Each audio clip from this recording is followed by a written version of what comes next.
डस्का का इलेक्शन बन गया टेंशन। बेज़ाब्तगियों के मामले पर इलेक्शन कमीशन के फैसले के खिलाफ दरखास्त पर समाअत आज सुप्रीम कोर्ट में होगी। तहरीक-ए-इंसाफ के उम्मीदवार अली असजद ने अदालत उज़्मा से रुजू कर रखा है। इलेक्शन कमीशन ने अपना जवाब जमा करा दिया।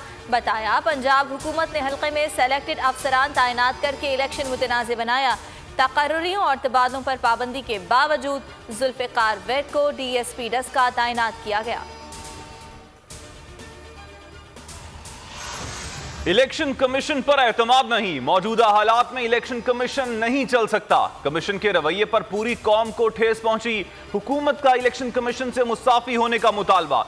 शफकत महमूद की शिबली फराज और फवाद चौधरी के हमरा न्यूज कॉन्फ्रेंस। कहा, चीफ इलेक्शन कमिश्नर और मेंबरान को इस्तीफा देना चाहिए।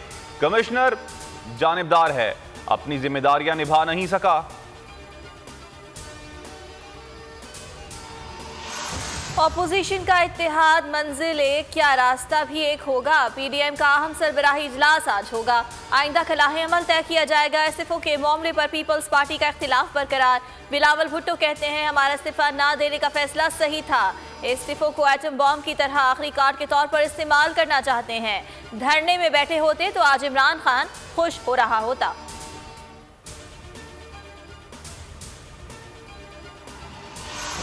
नून लीग और JUI इस्तीफे के मौकिफ पर डट गई। मरियम नवाज कहती हैं, आज के इजलास से वाजे हो जाएगा कौन सी जमात कहां खड़ी है। जो इस्तीफों पर नहीं मान रहे उन्हें मानने की कोशिश करेंगे। मौलाना फजलुर रहमान ने कहा, इस्तीफों के बगैर लॉन्ग मार्च की अफादियत शायद ना हो। कोरोना भी लॉन्ग मार्च का रास्ता नहीं रोक।